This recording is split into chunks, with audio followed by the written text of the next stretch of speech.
I burst through the double doors of my parents' Tudor-style home, the evening air clinging to my rain-soaked hair. The chandelier light hits my face, momentarily blinding me as I stumble into their marble foyer. My swollen eyes scan the crowded room, where champagne glasses clink against the backdrop of classical music. Mom spots me first. Her smile freezes, then melts into a tight-lipped grimace as she excuses herself from a cluster of well-dressed guests.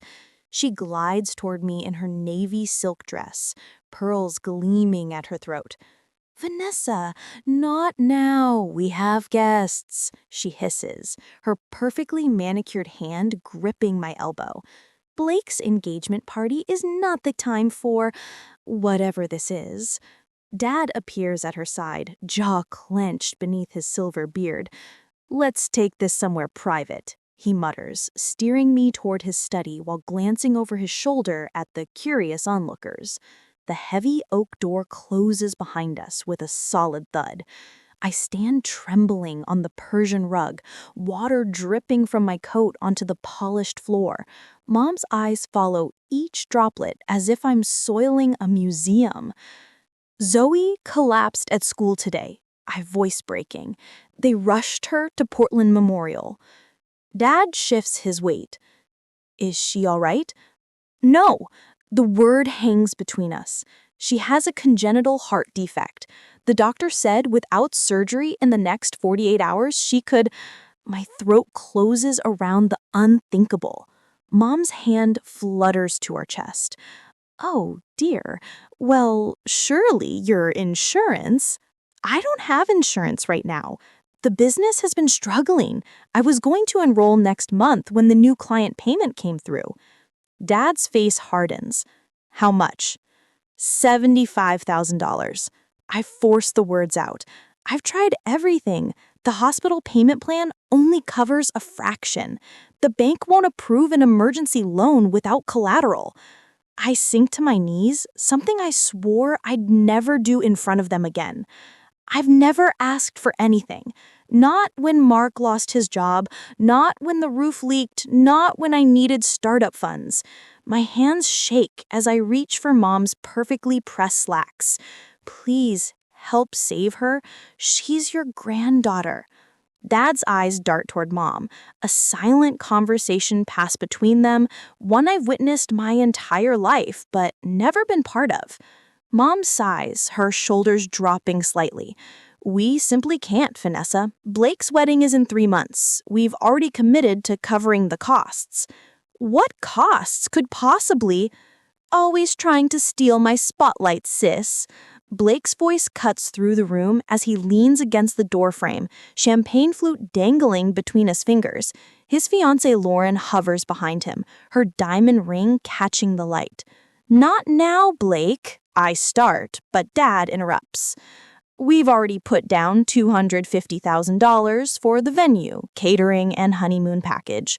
Non-refundable deposits." My mind flashes to the hospital room I left just an hour ago. Zoe's small body swallowed in white sheets. The oxygen mask. I stare at them, these strangers wearing my parents' faces. Dad checks his watch. Through the door, laughter rises from the party. "Maybe you should have planned better," Mom whispers, adjusting her bracelet, a family heirloom she promised would be mine someday. "There are consequences to poor financial decisions, Vanessa." I rise slowly, something hardening inside me with each passing second. The desperation that carried me here transforms into something colder, sharper. "My daughter might die, and you're worried about a party?"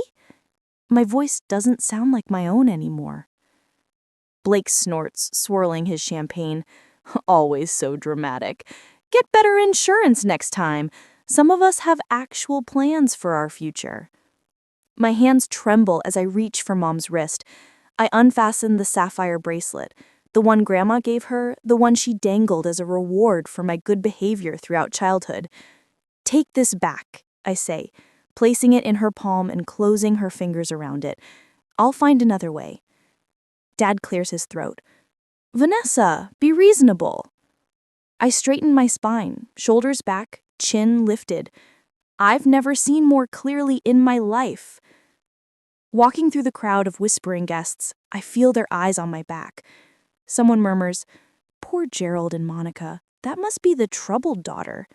Another replies, "Such a shame, bringing drama to Blake's special night."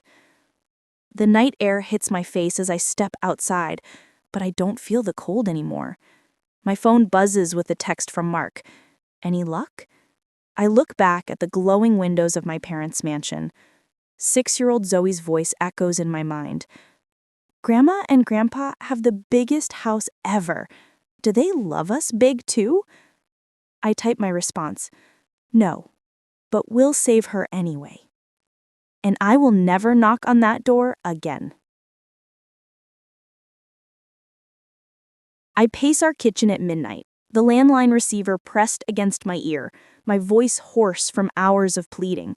The digital clock's red numbers mock me. 46 hours until Dr. Levine's deadline. "Please," I whisper to the loan officer, "my daughter's life depends on this surgery." "I'm sorry, Mrs. Winters. Without collateral or a better credit score?" The line clicks dead. Another rejection. I slump against the refrigerator, where Zoe's crayon drawings hang by alphabet magnets. Her latest creation shows stick figures holding hands beneath a yellow sun. In the corner, she'd drawn a red heart with wobbly letters. "I love Mommy." Mark enters the kitchen, his eyes hollow with exhaustion. He places a crumpled check on the table. $8,000, he says quietly. "Johnson finally bought the Mustang." I stare at the check. Mark restored that '67 Mustang over 3 summers, working weekends while I built my business. His father's birthday gift when he turned 16. "Mark, you loved that car."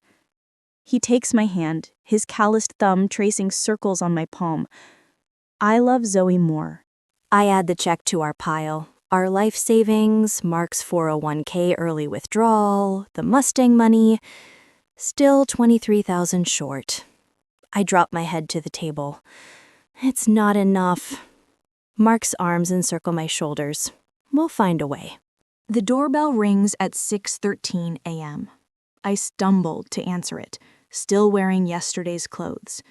The mortgage rejection letter sticks to my cheek, pulled free by static as I open the door. Tom and Denise Winters stand on our porch. Mark's parents. Tom's weathered face is grim beneath his faded Carhartt cap. Denise clutches a worn leather purse against her floral dress. "Tom? Denise?" My voice cracks. "It's early." Tom clears his throat. "Can we come in?" In our living room, they perch awkwardly on the edge of the sofa. Tom's rough hands fidget with his cap. Denise's eyes drift to the photo of Zoe on the mantel, her gap-toothed smile and strawberry blonde pigtails. Mark appears from the bedroom, surprise flickering across his face. "Mom, Dad, what are you doing here?" "We heard what happened. Called your cell 3 times. Battery died," Mark mumbles, running a hand through his disheveled hair. Denise reaches for her purse. "How is our grandbaby?" "Stable," I answer, the medical terminology bitter on my tongue. "For now." Tom shifts, boots scuffing our worn carpet. "We got the cabin in Montana." I blink, confused. The cabin? Their retirement dream? A 1-room structure on 5 acres of pine forest that Tom built with his own hands 20 years ago? "What about it?" Mark asks. Tom exchanges a look with Denise. "Sold it. Got a decent price." "You what?" Mark's voice rises. "Dad, that cabin was your everything." "No," Tom's eyes, the same deep brown as Mark's, hold steady. "Family is everything." Denise opens her purse, removes an envelope, and places it on our coffee table. $38,000. The room blurs as tears fill my eyes. I stare at the envelope, unable to move. Mark kneels beside his mother. "We can't take this." "You can and you will," Denise says firmly. This is what family does. The hospital waiting room smells of antiseptic and burnt coffee. I clutch Zoe's stuffed rabbit, its whir worn thin from years of nighttime cuddles. The surgery began 3 hours ago. Mark's hands tremble as he signs the last of the financial forms. The hospital administrator nods satisfied with our cobbled-together payment. $37,000 from us, $38,000 from Tom and Denise, less than 48 hours after my parents refused. Tom and Denise sit across from us, a thermos of homemade soup between them. They've barely spoken since arriving, just settled in for the long wait with quiet determination. Hour 10 passes, then 12, 14. When Dr. Levine finally emerges, surgical cap still on, my heart stops. His tired eyes crinkle. She's going to make it. My phone buzzes a week later. A text from Blake. Mom wants to know if Zoe survived. Also, you're causing drama at my engagement dinner. I stare at the screen. Another text arrives. Dad told the Hamiltons you were too irresponsible to afford proper insurance. My voicemail icon flashes. Gerald's voice fills my ear. Your actions reflect poorly on this family's reputation. I delete it without listening to the rest. The mail arrives that afternoon. A cream envelope with golden embossing. Blake and Lauren's wedding invitation, addressed only to Vanessa. No mention of Zoe, no mention of Mark. In Zoe's hospital room, Tom sits beside her bed, teaching her to cast an imaginary fishing line. Her ivy-bruised arm follows his movements. When you're better, he promises, we'll take you to real water. Zoe giggles. Can I catch a shark? Start with trout, Tom winks. Work your way up. Denise bustles in with another container of homemade stew. She's brought a different meal every day, filling our refrigerator with labeled containers of comfort food. Mark enters behind her, arms full of groceries. He's been handling childcare, household duties, and supporting my clients while I keep hospital vigil. I watch them, this circle of love around my daughter. No designer clothes or country club memberships, just steadfast presence when it matters most. The truth settles in my chest. Blood doesn't make family. Love does. Between Zoe's treatments, I sketch new designs at her bedside. My employees drop by with meals and updates on projects they've covered in my absence. Clients send flowers. Neighbors organize meal trains. Mark's coworkers donate vacation days so he can stay home longer. This small community wraps around us like a protective shield. I record each kindness in Zoe's journal, proof that goodness exists beyond the walls of my parents' mansion. As Zoe sleeps, I make a promise to myself. I will never be vulnerable like this again. Not financially, not emotionally. And when I rise from these ashes, I'll remember who was there to fan the flames of hope, and who left us to burn. Ashes. The desk lamp casts a halo around my sketches as midnight creeps toward 1. My eyes burn. 3 cups of cold coffee form a half moon around my workspace, casualties of concentration. Through the doorway, Zoe sleeps on the pull-out couch, her small chest rising and falling beneath her favorite Wonder Woman pajamas, a gift from Tom after her surgery 4 months ago. I stretch my cramping fingers and glance at the wall calendar, red X's marching across the days. Mortgage payment 2 weeks overdue, electric bill, final notice, design supplies, charged to the credit card already maxed from hospital bills. But we're still here, still fighting. The scar on Zoe's chest has faded from angry red to pale pink.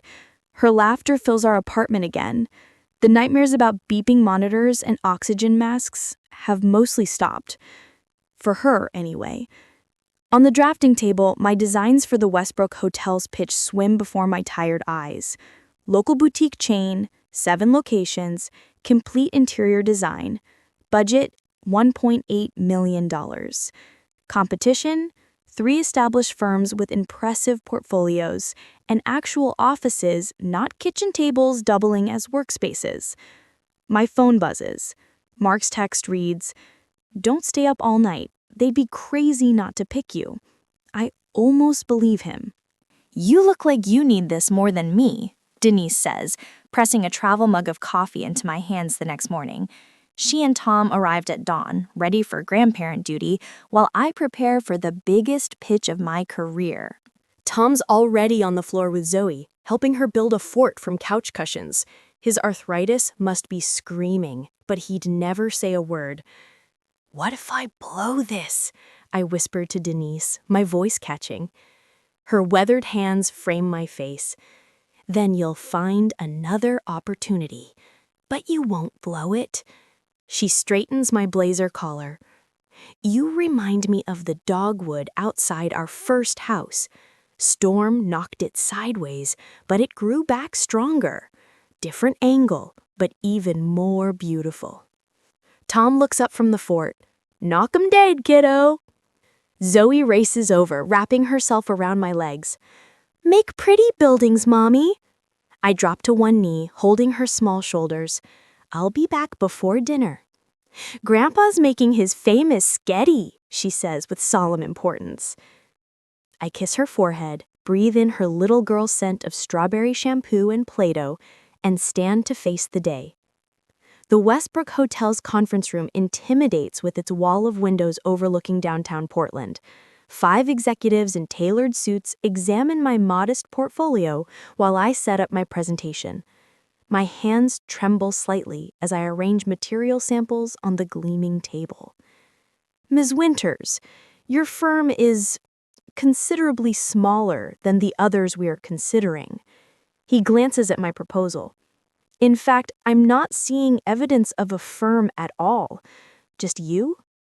The room chills by 10 degrees. I force myself to meet his eyes. "Currently, yes, but that's about to change." A skeptical silence settles over the room. I take a deep breath and begin. "Hotels aren't just places to sleep. They're where people shelter during life's biggest moments. The first night of honeymoons, family reunions, business triumphs, sometimes even grief." The marketing director's phone vibrates. She glances at it, dismisses the notification. I continue despite the sinking feeling in my stomach. Hotels aren't just places to sleep. They're where people shelter during life's biggest moments. The first night of honeymoons, family reunions, business triumphs, sometimes even grief. The financial officer checks his watch. Time for my final play. I pull out photos of Tom and Denise's cabin before and after my redesign. Last year, my in-laws sold their cabin to help pay for my daughter's heart surgery after my parents refused to help. When my daughter recovered, I redesigned their new place as thanks. The room stills. Even the financial officer looks up. I didn't just replace what they lost. I built what they deserved, a space that honors who they are. I gestured to the details. The custom fishing rod storage, the kitchen island sized for Denise's pie making, the window seat perfectly angled for Tom's bird watching. That's what I do. I create spaces that remember the humans who inhabit them. The CEO leans forward. "Why do you deserve this contract, Miss Winters?" The question hangs in the air.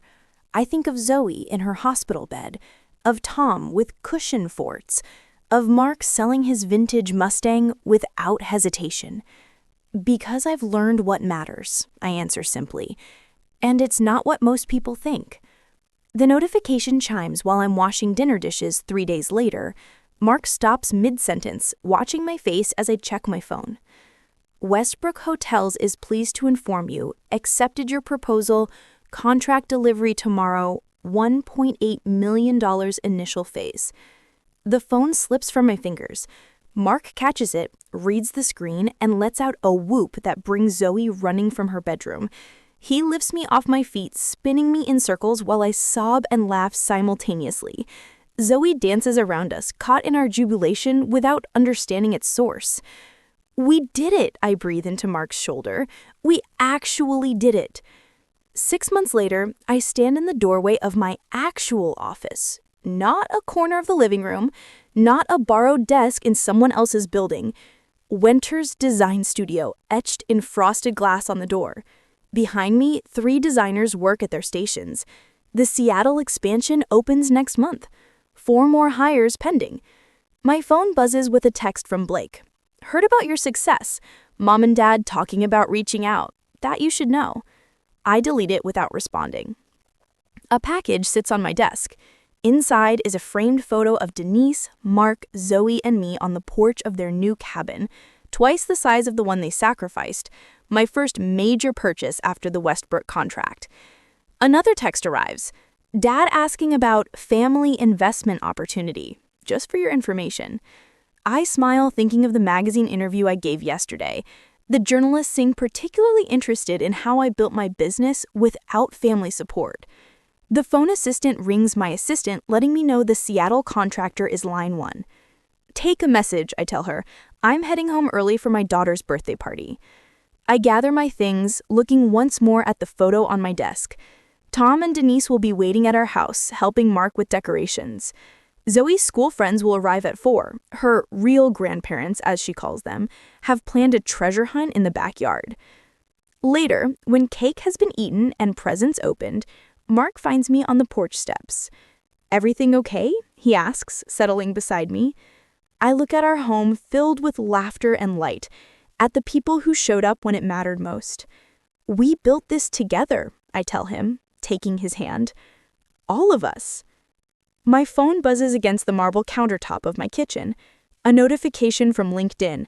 I swipe it open, then freeze. There it is. My face staring back at me from the digital cover of Entrepreneur magazine. The headline reads, "Rising from the Ashes, How Tragedy Sparked a Design Revolution." The knot in my stomach tightens, then releases. 3 years of work, blood, and tears captured in a single glossy image. Mark comes up behind me, his hands warm on my shoulders. "It's real," he whispers.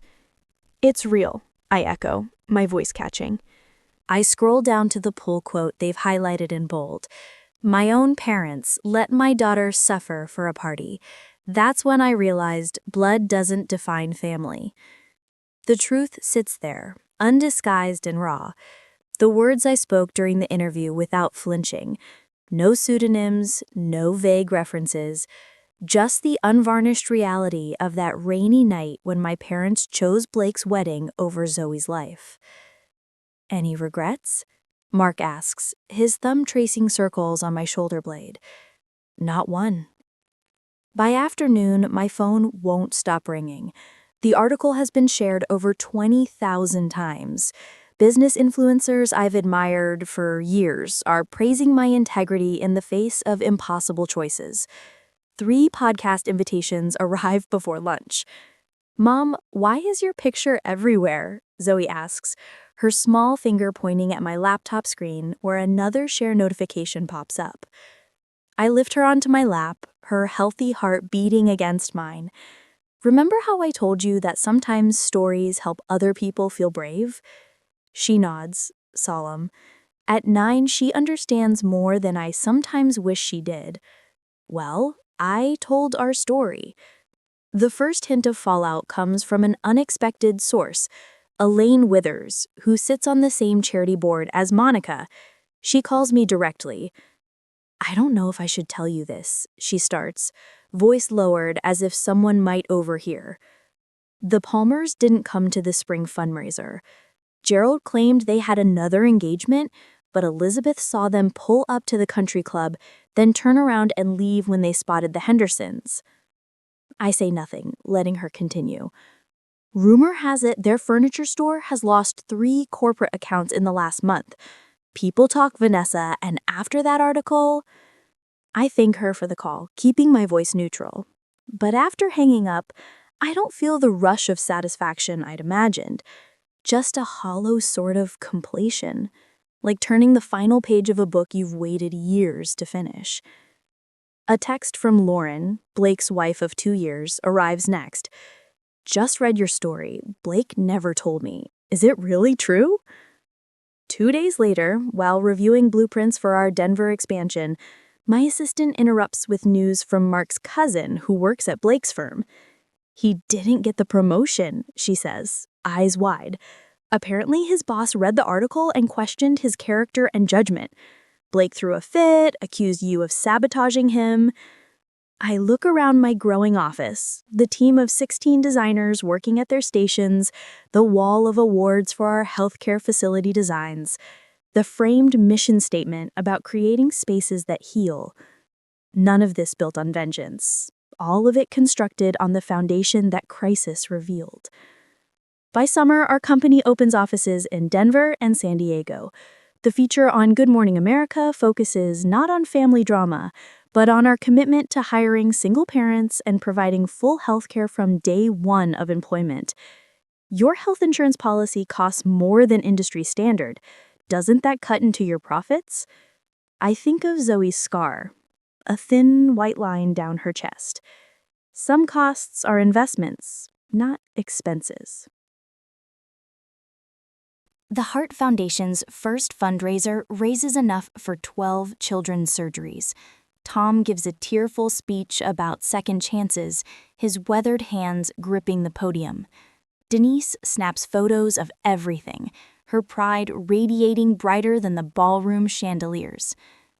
Our new home sits on 3 acres just outside the city.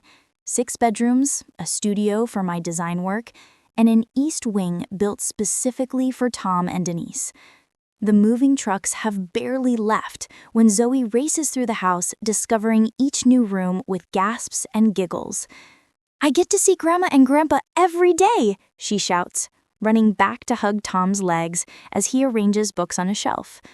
Mark watches from the doorway, arms crossed, eyes soft. Later, he finds me on the back porch and hands me a glass of wine. "You built this," he says simply. "All of it." "We built it," I correct him, leaning into his solid presence. The news about Blake arrives through Lauren herself, standing at my office door without an appointment. "I filed for divorce yesterday. After I read your article, I started seeing things differently. The way he talked about his colleagues, his contempt for anyone struggling. Then I found messages to a waitress." She shakes her head. "Your story gave me courage." A month later, a business newsletter reports that Palmer Furnishings has filed for bankruptcy protection. The next day, a realtor friend sends a photo of the for sale sign in front of my parents' mansion with its marble foyer and crystal chandelier. The asking price nowhere near its value. "Foreclosure," the subject line reads. I delete the email without opening it. The voicemails start in October. First from Monica, her voice tight and controlled, despite the circumstances.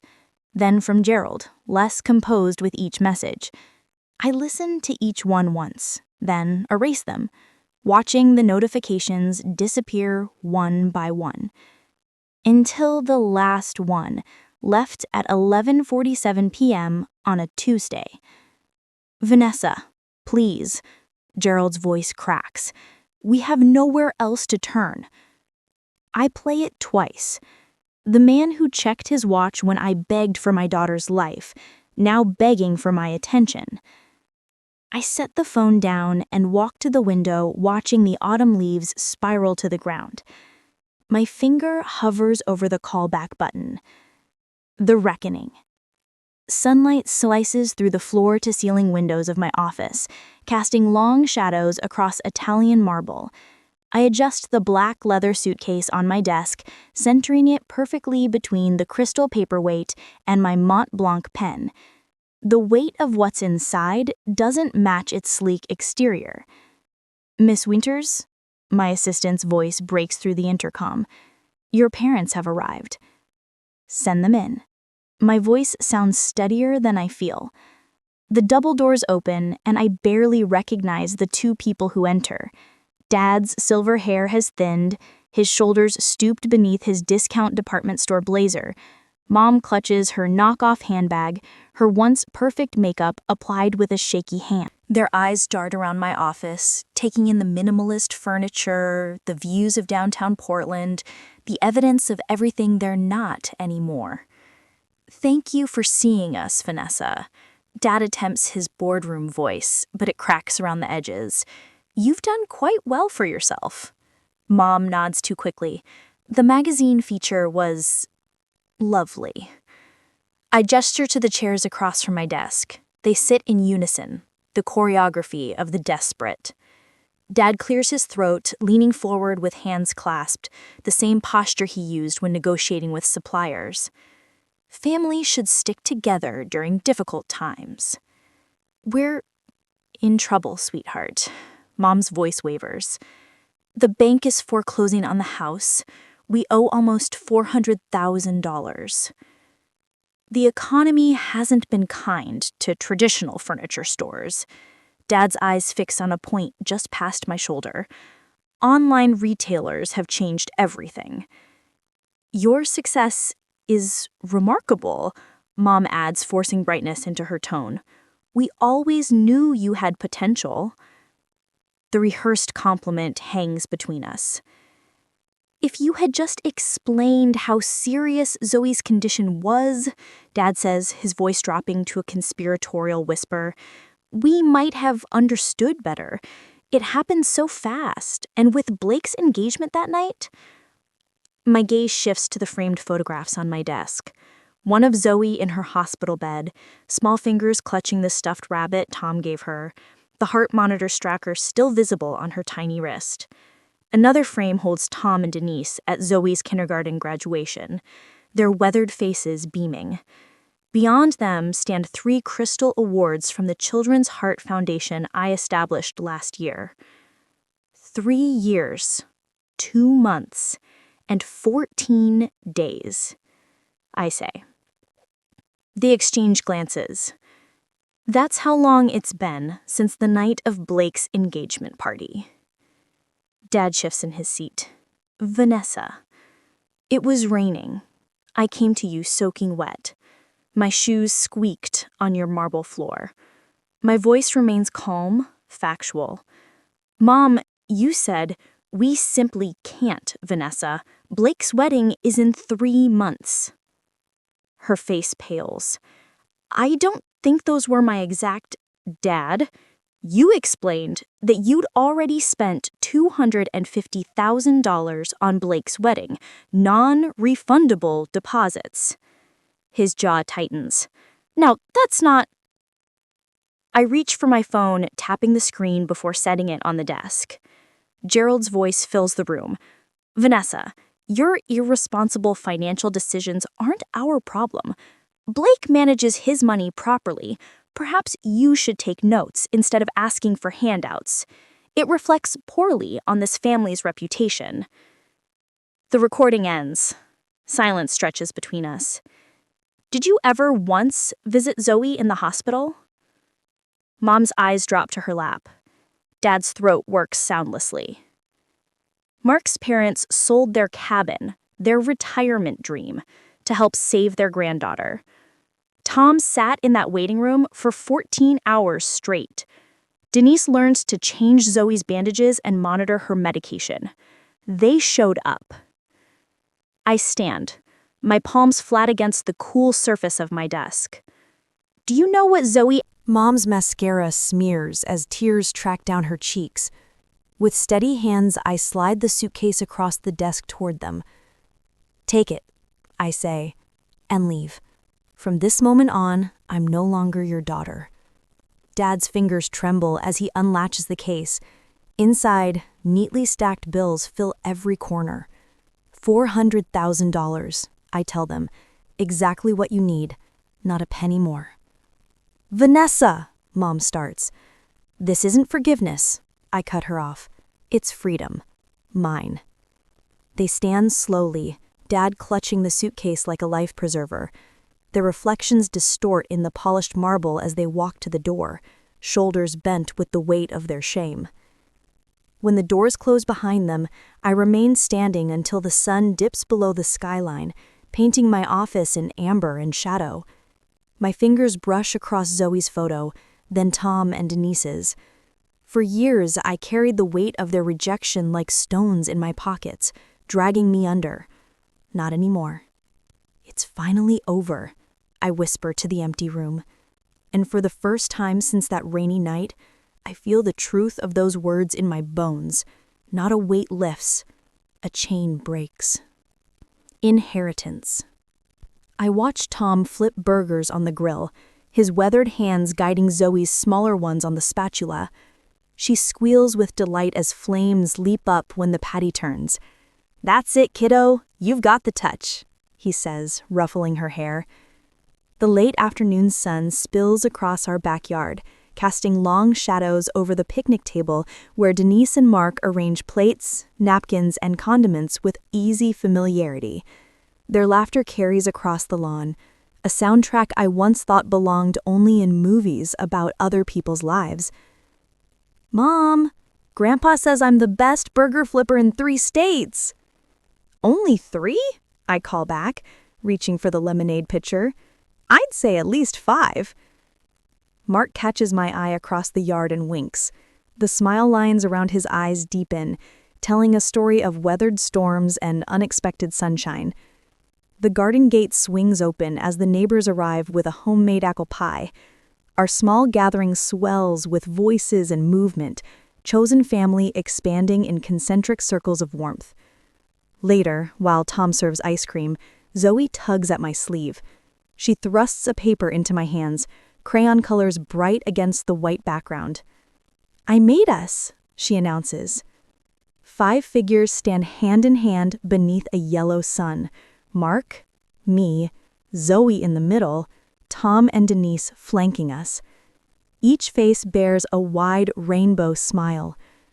"It's beautiful, sweetheart." My finger traces the drawing. Zoe's brow furrows. "Lily at school has 2 grandmas and 2 grandpas. How come I only have 1 set?"